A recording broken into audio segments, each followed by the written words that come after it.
कुछ दोस्त पाकिस्तान के पीएम से परेशान है, कुछ दोस्त पाकिस्तान के भिखारियों से परेशान है। सऊदी अरब और यूएई जैसे मुल्क परेशान इस बात से हैं कि पाकिस्तान के भिखारी इनके देश में आ गए हैं और जैसे पीएम मांगने जाते हैं वैसे भिखारी उनके देश में नाक में दम कर दिया। अगली तस्वीर में दिखाऊं, पाकिस्तान में ब्रेकिंग चल रही है, बाकायदा बड़ी बड़ी खबरें चल रही हैं भिखारियों पर कि सबसे ज्यादा भिखारी पाकिस्तानी है। सुनिए, जितने भिखारी इजलास में सेक्रेटरी वजारत ओवरसीज पाकिस्तानी ने इंकशाफात किए हैं, उन्होंने कहा है कि हमारे भिखारी सबसे ज्यादा बाहर जा रहे हैं। बैरून मुमालिक जितने भिखारी गिरफ्तार होते हैं उनमें से 90% पाकिस्तानी। न्यूज़ नौशीन यूसुफ हमारे साथ हैं, उनसे जानेंगे। जी नौशीन, अरे फकीर सबसे ज्यादा बाहर जा रहे हैं, जितने जाते हैं पाकिस्तान से जहाज भर भर के भिखारी जो है बैरून मुल्क जा रहे हैं और हरम के अंदर जितने भी जेब कतरे पकड़े जाते हैं उनमें से ज्यादातर पाकिस्तानी। सऊदी शरीर तो हमें कहते हैं कि आप रिसीट ऑफेंडर्स हमारे पास क्यों भेजते हैं, इनसे हमारी जेल भरी गई है। तो सोचिए इससे ज्यादा शर्मनाक क्या होगा एक देश के लिए।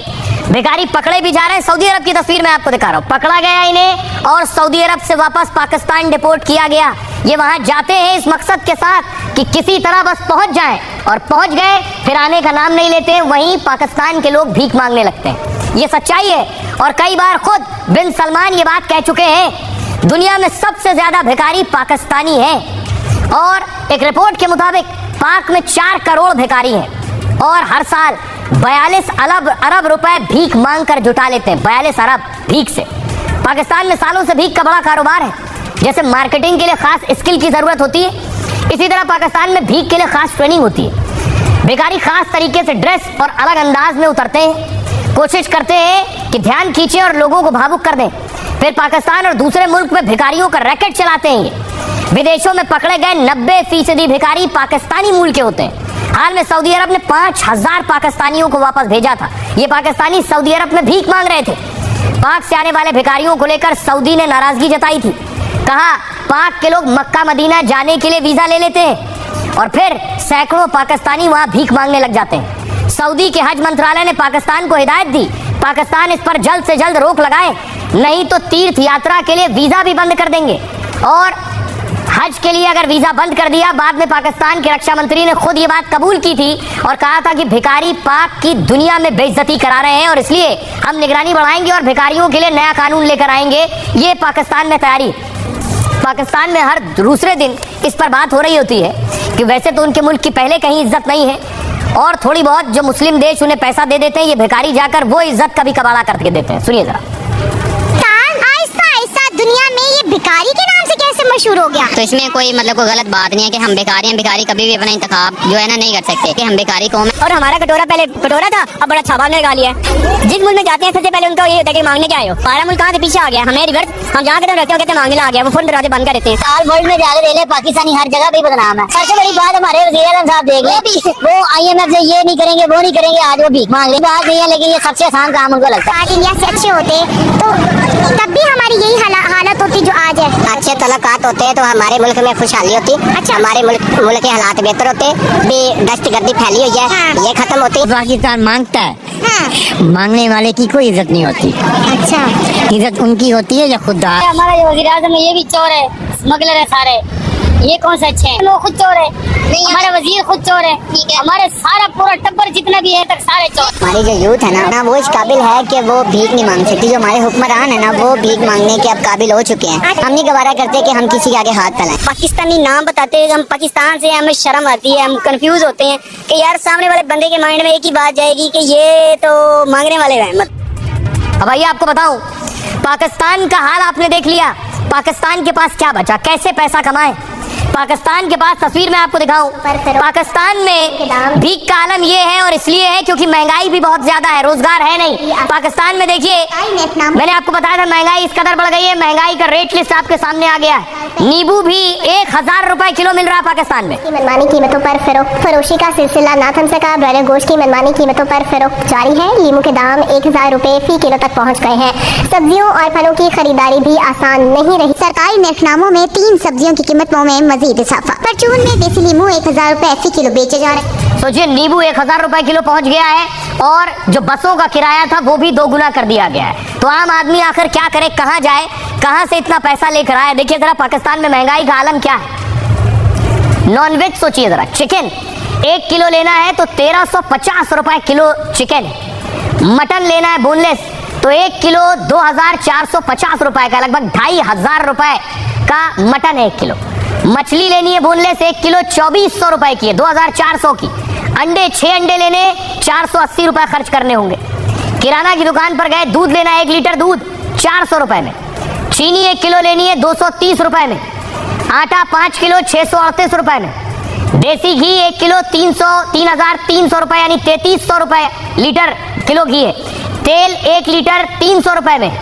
सब्जी के दाम देखिए जरा, 1 किलो आलू 140 रुपए में, प्याज 1 किलो 110 रुपए में, लहसुन 1 किलो 600 रुपए में, टमाटर 1 किलो 100 रुपए में, खीरा 270 रुपए किलो है, नींबू 1050 रुपए किलो, सोचिए।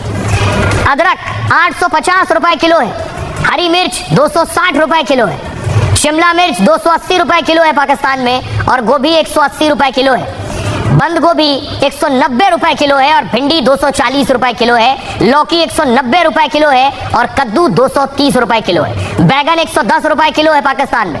फल का हाल देखिए जरा, 1 दर्जन केले लेने हैं तो 250 रुपए के। आम 400 रुपए किलो मिल रहा है पाकिस्तान में। तरबूज 400 रुपए किलो है। पपीता 350 रुपए किलो है और सेब 520 रुपए किलो मिल रहा है। नारियल 1 पीस 500 रुपए का है। ये है पाकिस्तान में महंगाई का आलम। सुनिए जरा, इसीलिए शहबाज शरीफ को दर दर की ठोकरें खानी पड़ रही हैं। बहुत से लोग सऊदी यूएई में भीख मांग रहे हैं। लोग महंगाई पर क्या कह रहे हैं जो पाकिस्तान में बचे हैं, उन्हें सुनिए।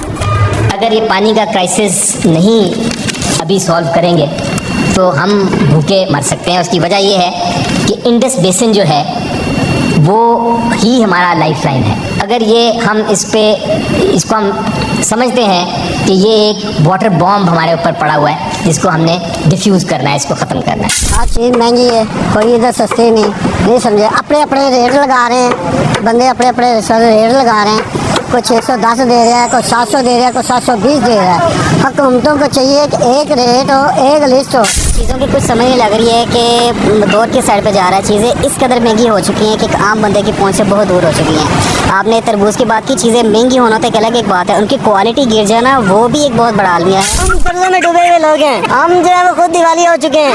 हमें कोई भीख देने को तैयार नहीं है। हमारी दुनिया में इस वक्त सबसे बड़ी एक्सपोर्ट जो है वो भीख मांगने। हम लोग भूख से मर रहे हैं, लोग खुदकुशियाँ नहीं करते। यहाँ पे औरतें अपनी इस्मत नहीं बेचती खाने के लिए, बच्चों को पालने के लिए। तो हम जो यहाँ पर खुद अपने लिए कुछ नहीं कर पा रहे, हमने कश्मीरियों को क्या कुछ करना है। पाकिस्तान के लोगों को सुन लिया, वो कह रहे हैं कश्मीर कश्मीर तो हम करते हैं, हमारे अपने हाल ठीक नहीं है, हमें खुद हम नहीं पल पा रहे हैं, कश्मीर को साथ लेकर क्या करेंगे। अब ये देखिए, आखिर पाकिस्तान की अब रोजी रोटी का जरिया क्या बचा है? ये जरिया बचा है शहबाज शरीफ के साथ जो आप AI इमेज देख रहे हैं। लोग सोशल मीडिया पर मजाक उड़ा रहे हैं और सच भी यही है। पाकिस्तान, आप जानकर ताज्जुब करेंगे कि उनकी GDP का एक बहुत बड़ा हिस्सा गधे बेचकर और पशुधन से आता है। पाक में गधों की आबादी दुनिया में तीसरे नंबर पर है, जो कि 2023-24 में 60 लाख के करीब पहुंच गई। करीब 1 लाख गधे पाकिस्तान में हर साल बढ़ रहे हैं। गधे पाकिस्तान की अर्थव्यवस्था का भी बहुत अहम हिस्सा है। पाक की GDP में पशुधन का 14.36% योगदान है। इसी पशुधन में पाकिस्तान के गधे भी शामिल हो जाते हैं। पाकिस्तान में 80 लाख लोग गधे पालन का काम करते हैं। परिवहन से लेकर बोझ ढोने तक गधे का इस्तेमाल होता है। पाकिस्तानी गधों को अच्छी नस्ल के लिए जाना जाता है और दोस्त चीन जो है पाकिस्तान से बहुत संख्या में गधे भी खरीदता है और पैसा देता है। गधों के हर अंग के लिए चीन में एक बहुत बड़ा बाजार है।